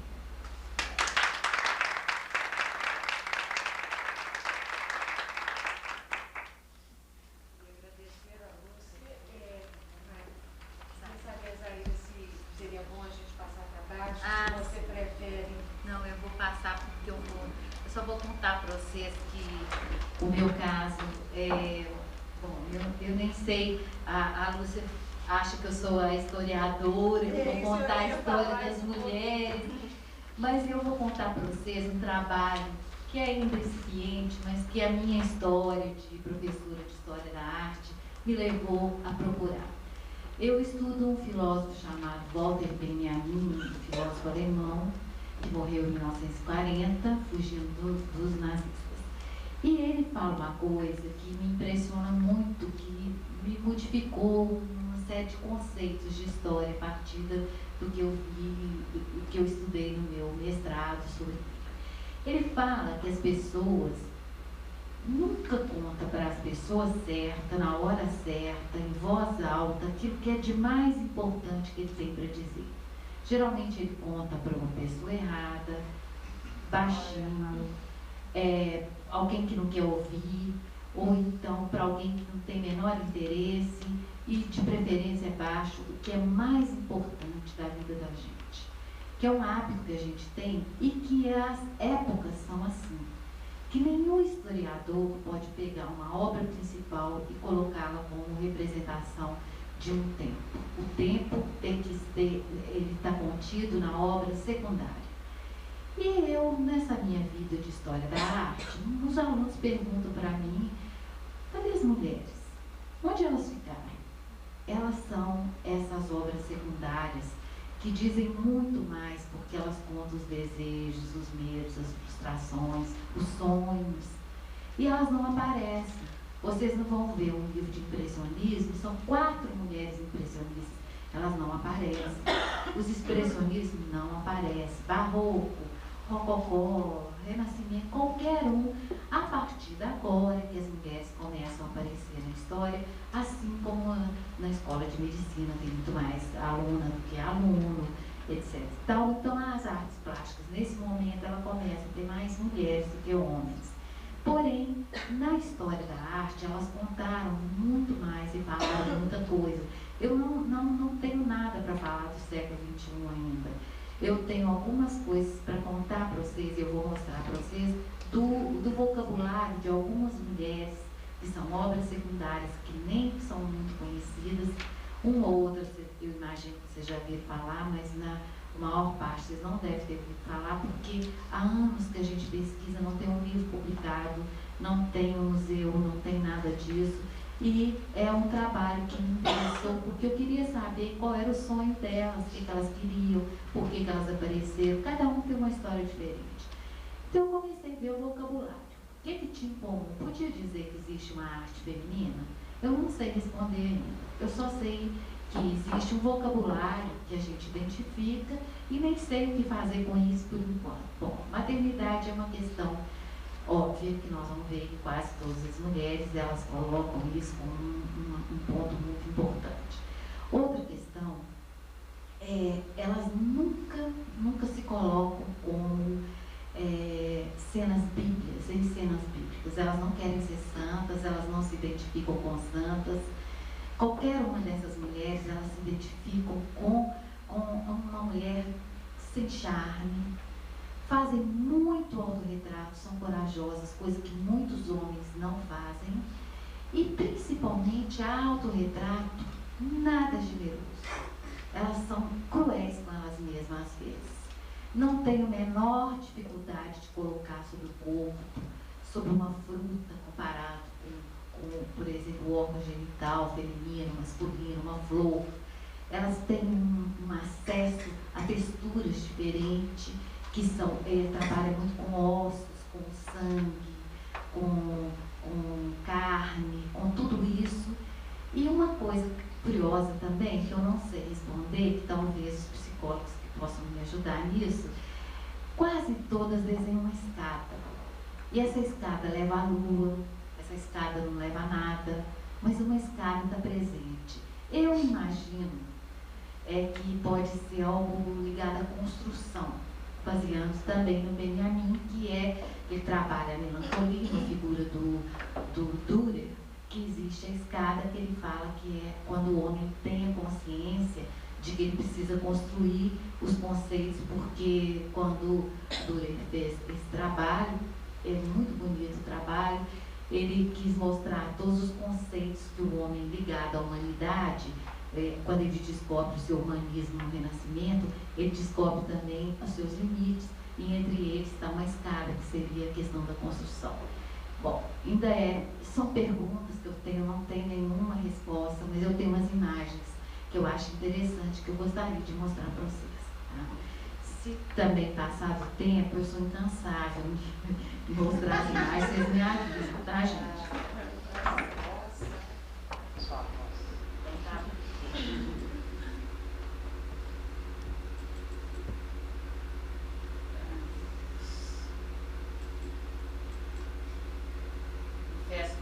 Clica 2 vezes, bem rapidinho.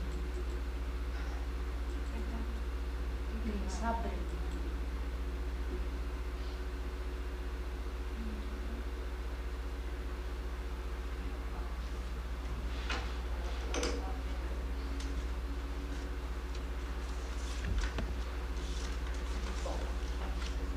Vocês sabem que até o Renascimento ninguém assinava uma obra de arte.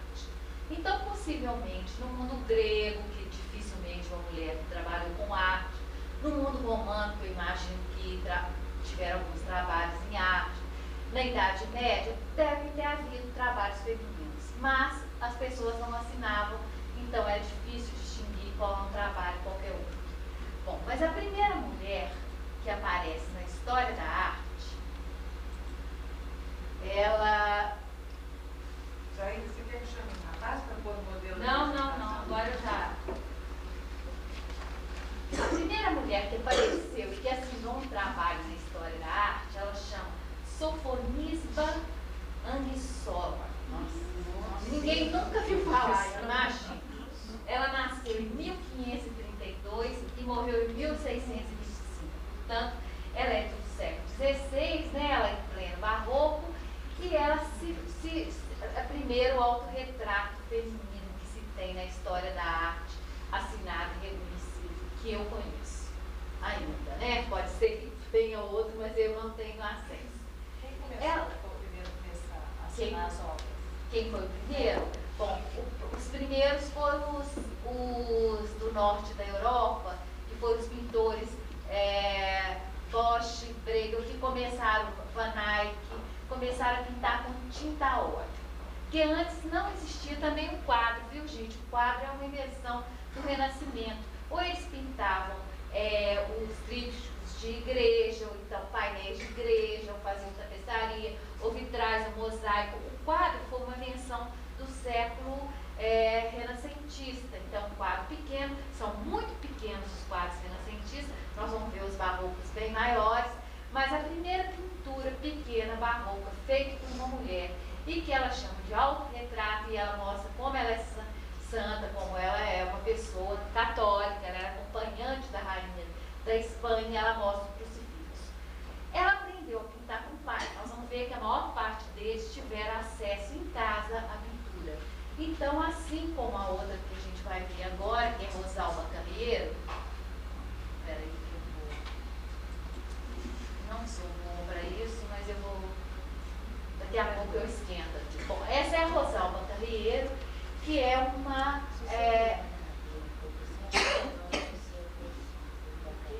pra cá, virar a cabeça. Tá bom, obrigada. Realmente eu estou meio sem jeito. Torta. Então agora já vamos. Sapato casou aqui, agora. Tá bom. Essa é Rosalba Carreiro, que ela já é bem mais tarde, ela nasceu em 1755, pouco antes aliás, 1675 e morreu em 1757. Portanto, ela nasceu bem depois que a Sofonisba tinha morrido. Ela aprendeu também com o pai, no ateliê em Florença, e esse trabalho não é um autorretrato, é um trabalho de uma encomenda, e ela ganhava a vida assim como o pai de trabalhos de encomenda. Bom, nada de diferente de um barroco da época, a ideia já da pessoa, do indivíduo aparecendo, a mulher essa mulher não é qualquer mulher, é uma mulher de classe alta, que tem boas roupas, que veste bem e que pode pagar um retrato, que é uma coisa muito cara na época, porque as tintas eram feitas e um retrato demorava muitos anos para ser feito. Agora nós vamos ver a Madame Lebrun. Madame Lebrun, bem depois, 1755, isso é, quando a Rosalba já estava morrendo, 2 anos antes, aparece na França, que também aprendeu com o avô, com o bisavô e com o pai, alguém, ela fez também um autorretrato nessa idade. Ela já era bem mais velha, mas ela se retratou adolescente. A Madame Lebrun eu chamava Elizabeth Elizabeth Luísa Maria Vigée de Lebrun, e ela participava da corte. E, encantada com o trabalho dela, que era superiora dos irmãos, a Maria Antonieta a contrata para ser a retratista da corte, que era muito comum, era muito normal, e a Maria Antonieta fez questão que fosse uma mulher, porque, no dizer dela, a mulher teria mais sensibilidade para mostrar os seus vestidos. Também um autorretrato, ela se coloca sempre muito altiva, bem arrumada, participando de uma corte, e agora já é a Maria Antonieta, que nada é generosa com a figura dela. Pelo contrário, ela sempre coloca o rosto meio nebuloso e nunca ela é tão... As roupas maravilhosas, que era o que a Maria Antonieta gostava e queria que fosse retratada, mas o rosto é um pouco diluído e não é muito claro o que ela quer falar da Maria Antonieta. Essa Maria Antonieta com os filhos, também uma série de Maria Antonieta, que ela sempre coloca muito distante para que ninguém veja o rosto. Alguns historiadores imaginam que para não chegar perto da realeza, mas como ela se coloca muito próximo, tem um contraste grande quando ela se coloca, que é um autorretrato, e quando ela coloca a rainha. E também uma série de rainhas que ela faz, muito parecidas uma com a outra. Quando ela se coloca, ela coloca mais suave. E agora nós vamos mudar completamente, nós já estamos no século XIX, que é aberto como sólido, que é essa figura aqui, ó.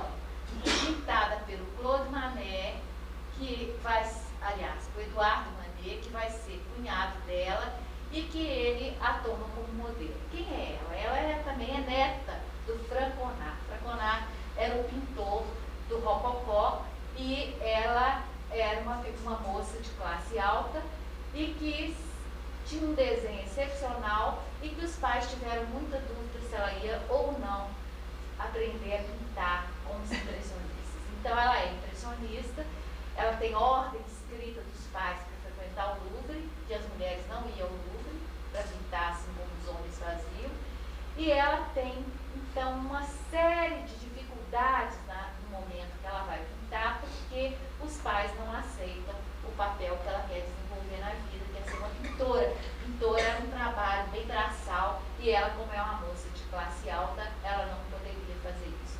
O autorretrato também, ela sempre se representando como uma pessoa, ela se foi como modelo, ela e a irmã. E essa é uma bela reprodução aqui que nós estamos trazendo do berço, que foi o quadro que a consagrou, que fez com que ela passasse a existir no mundo das artes e foi reconhecida como mulher impressionista. Dificilmente alguém ignora, quando você vai estudar o impressionismo, ignora as fotos, o que a Marie aliás, a Berta Montessori faz. Porém, a maior parte das coisas são difíceis de achar, porque foram muito vendidas para fora da França. A França não comprava trabalho de mulheres. Não se sabe muito bem o que acontecia. Eles preferiam muito mais um Renoir, um Monet do que as próprias mulheres. Também um trabalho dela, ela com a filha, e uma gravura, um autorretrato, gravura que ela faz.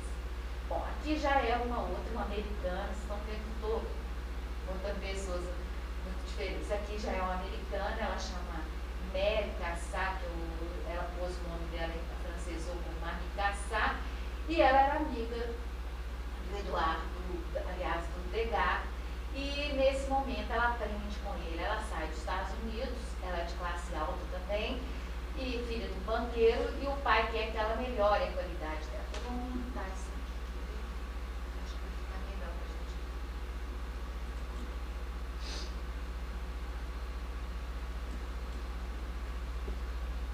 Ela se encanta com o Degas e começa a frequentar o ateliê dele, coisa raríssima, porque além dele não conviver com ninguém, não suportava muito contato com mulheres.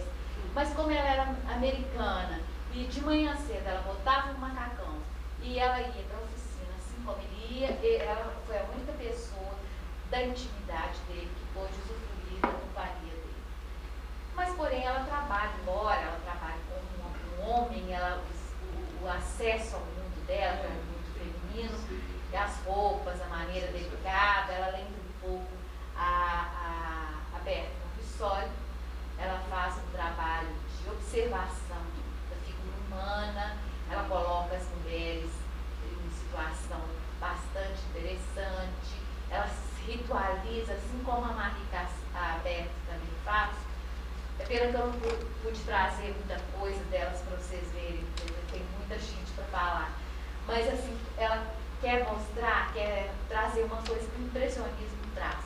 Ritualizar o cotidiano de uma pessoa, principalmente de uma mulher. É como se a mulher, de repente, se desse conta de que um lavar a cabeça, um fazer a unha, um bordado, uma leitura, pudesse ser importante na vida, porque essas coisas do mundo feminino eram perdidas no dia a dia e nada podia recuperar, a não ser a literatura desse momento, que começa a falar também da relação da mãe e filha, que na França começa a aparecer assim como uma questão importante, e que as crianças deixam de morar no campo e vêm morar com as mães, e as mães começam.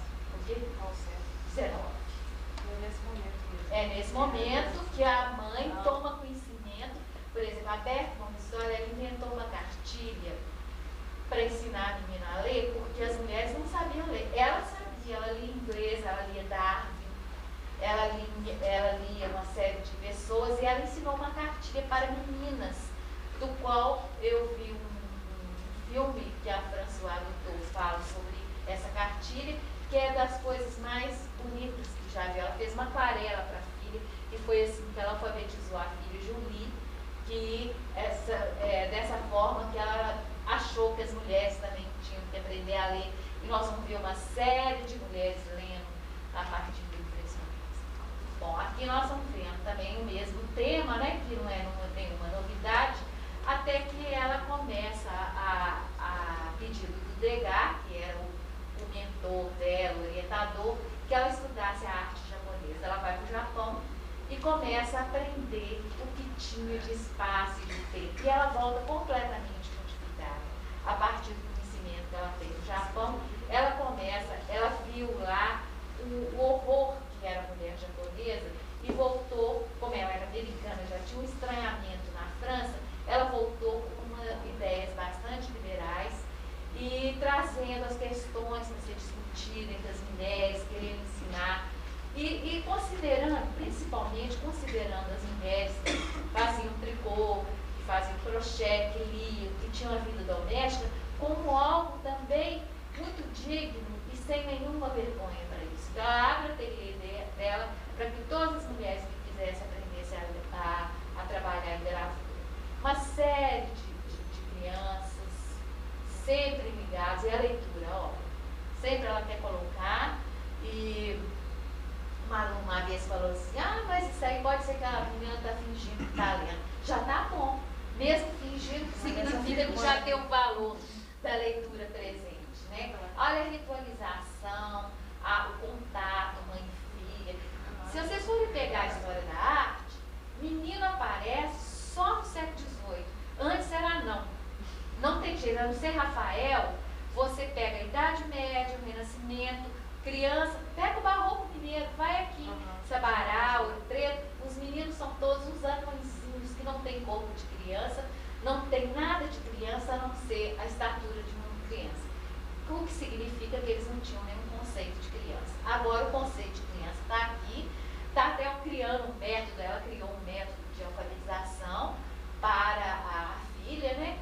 Ela então vai, bom, agora, então ela vai trazer essa questão da relação mãe e filha, que também é muito importante nesse momento, porque até então a relação mãe e filha tinha sido na França uma coisa não muito clara. A classe alta mandava as crianças assim que nasciam para o campo, para que as mulheres tivessem mais liberdade, tanto no comércio com o marido, principalmente a classe burguesa, ou então para ficar livre para as festas ou para o que eles queriam. Então agora existe uma coisa nova que é uma dignidade na maternidade, todas essas vidas trabalhadas. Agora nós vamos ver uma outra que talvez vocês conheçam mais, que é a Käthe Kollwitz, que é uma alemã que nasceu em 1867, morreu em 1945, e que tem uma história muito trágica de perdas. O primeiro filho dela, aliás, o filho caçula dela, ela perde na Primeira Guerra, ela era jovem mãe, né, tinha um filho adolescente de 18 anos, e o primeiro neto dela, ela perde na Segunda Guerra. Então ela tem um trabalho muito reflexivo, ela é expressionismo alemão, trabalha geralmente sem cor, gravuras, como ela chama? Não, isso é tipo textura aquarela? Não, essa daí é gravura, uma litografia.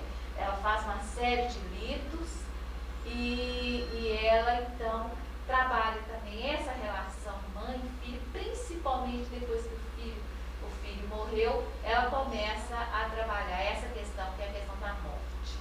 Então ela com frequência ela trabalha a dor, a morte, e ela era de formação, o pai era socialista, o avô materno era calvinista, ela casou-se com um comunista, um médico comunista que vivia na periferia de Berlim e que atendia os pobres.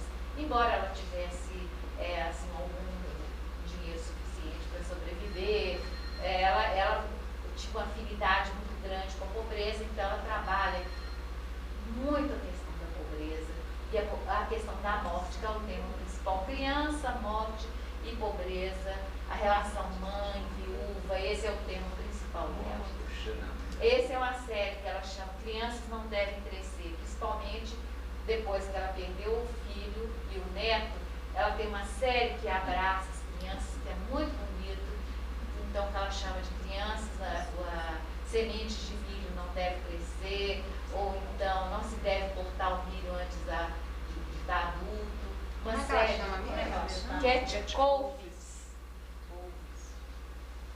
Se vocês quiserem, depois eu passo a lista dessas que eu estou falando, tá bom? Olha que interessante, sempre protegendo, sempre ela coloca uma mãe protetora, uma mãe que precisa estar presente, para não deixar que os filhos partam para a guerra. Ela fez, na Primeira Guerra, ela fez uma escultura do soldado desconhecido. Ela não quis fazer o filho ou o soldado assim, uma coisa mais oficial. Ela colocou um pai e uma mãe chorando, um casal chorando, abraçado, chorando, e isso foi destruído pelos nazistas. Ela não era, ela era cristã, né, embora comunista, ela tinha lá o lado calvinista dela, que era ligado ao cristianismo, então ela não foi perseguida, mas ela foi proibida de comprar quadros e puseram fogo no ateliê dela. Quer dizer, ela teve uma certa dificuldade, mas não foi, ela pessoalmente nunca sofreu constrangimentos, mas não sofreu nenhum problema mais sério, como a gente sabe de outros que foram mortos. Bom, esse daqui é o mais conhecido dela, que foi até um convite de formatura da Escola de Medicina. Mas o primeiro passo é esse mesmo, é colocar fogo nas obras, no ateliê, claro. para depois, se ela não calasse, nela. Exatamente. Eu sei que os Estados Unidos quis levar ela, ela falou, de jeito nenhum, aqui é minha terra, tem que falar. E ela continuou trabalhando porque o conde ela foi morar na casa desse conde assim que o marido morreu em 40, não viu o fim da guerra. Ela foi levada para esse castelo e lá ela montou no subterrâneo dos castelos algumas obras, que é essa daqui, que a maior parte também acabou. Bom, eu tenho muitas obras dela, é esse livro que eu passei, está todo escaneado, se alguém quiser depois eu mostro. Bom, essa daqui chama o Abrigo Municipal. Ela sempre se coloca, sempre o autorretrato dela na pobreza, ela nunca coloca outra pessoa a não ser ela. A morte é ela, a figura da mulher é ela, a figura do homem é ela também. Essa é a Crianças Não Devem Crescer.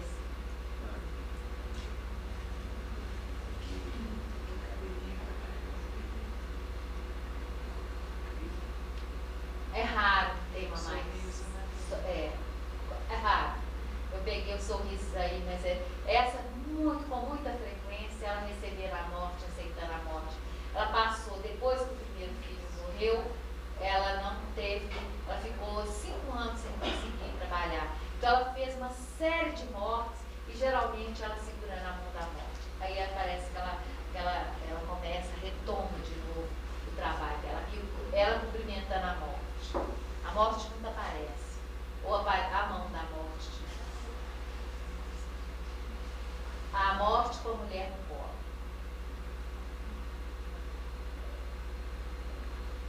Agora nós vamos passar para uma outra. Está muito rápido, tá, gente?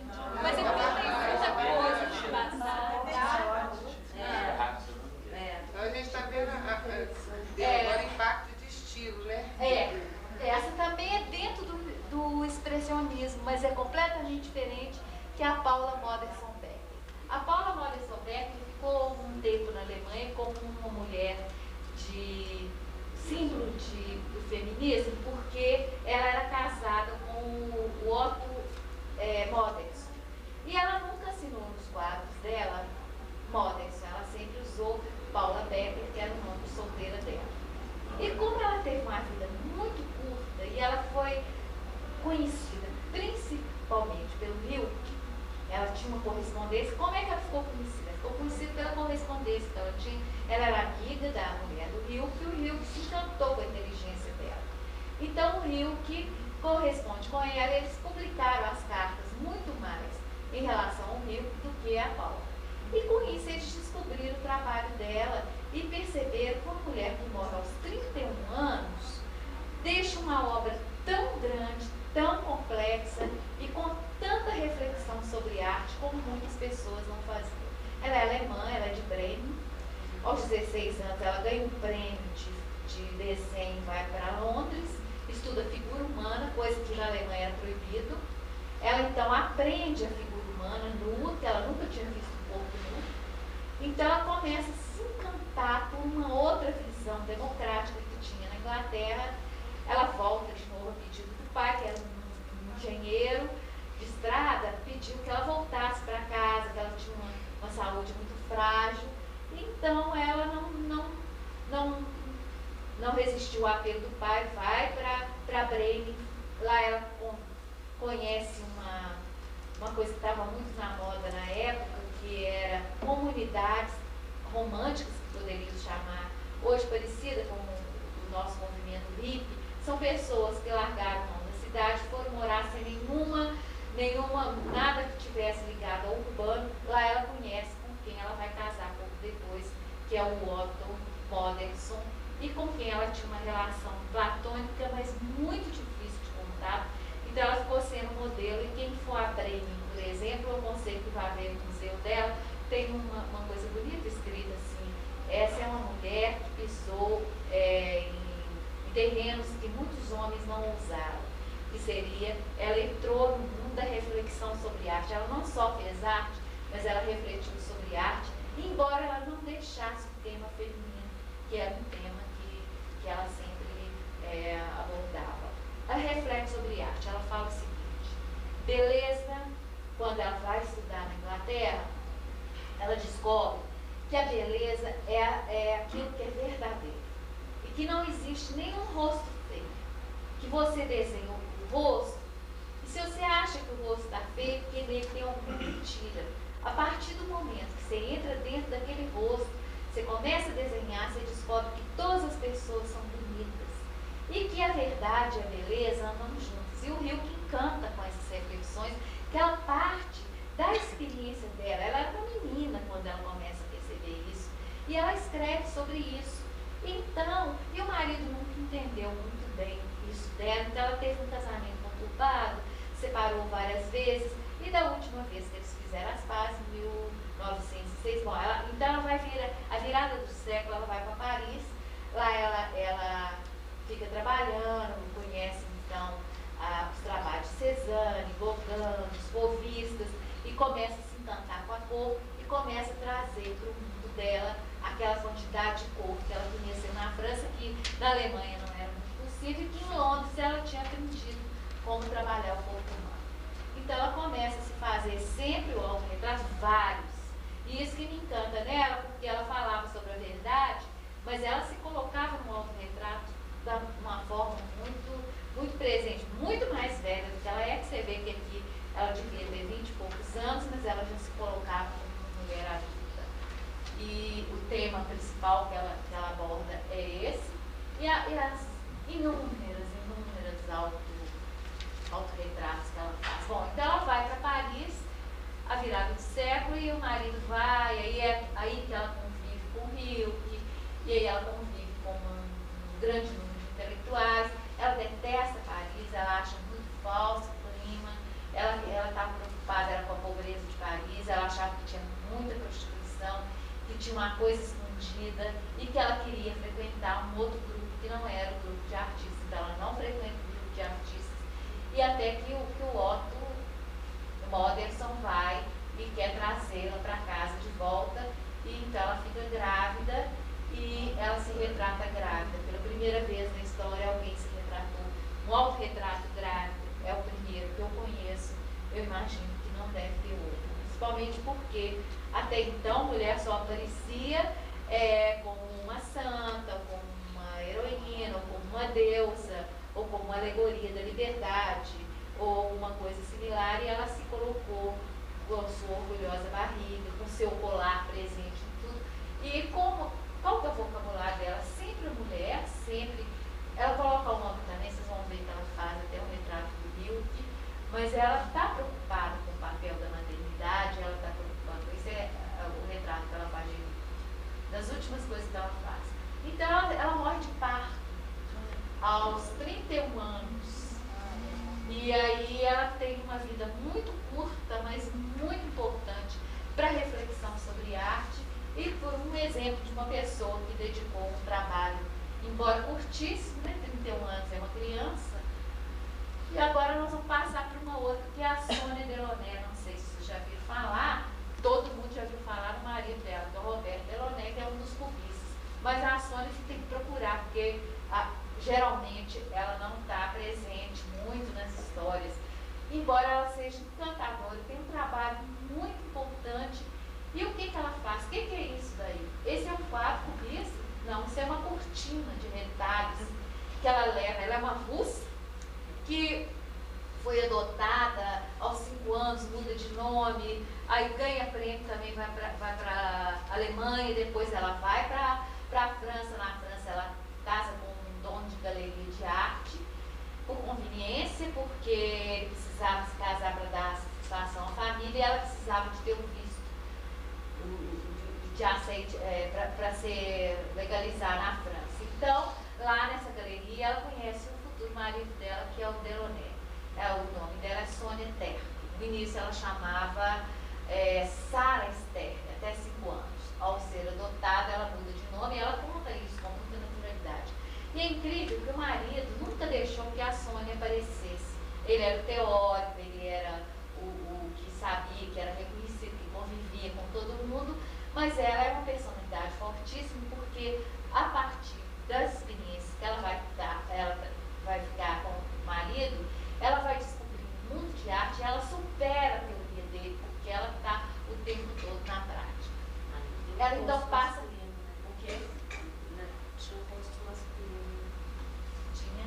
Tem um rosto masculino ali. Ela pouco faz figurativo. Se ela é uma cubista e ela trabalha com textura. E o que era bonito nela? Ela fazia as próprias roupas. Enquanto o europeu veste preto, marrom, cinza, bege, ela fazia um casaco de inverno, cor-de-rosa, verde, marrom e roxo. E fazia para ela e para o marido. Então, ela não tinha inicialmente nenhuma ideia de que ela queria ser artista. O marido não, ele queria ser o maior artista do mundo. Ele era muito vaidoso, ela sabia disso. Ela fala que ela alimenta a vaidade dele. Então, ela foi convidada para fazer uns figurinos de teatro. E como ela se saiu super bem, ela começa a fazer, então, ilustração de livro. E ela faz com o Blazer Sengars, que é aquele que veio aqui no Brasil, aquele poeta. Ela faz um livro que chama Livro Simultâneo, que é um livro igual uma sanfona, que tem 4 metros de comprimento e que ele é todo sanfonado. Ela faz à mão com ele e ela fazia almofada, cortina. Aqui vamos ver a manta do neném dela, que está no Museu de Paris hoje. Essa é a manta que o neném dela, ela era judia, viu, gente? Um detalhe que nós vamos ver depois como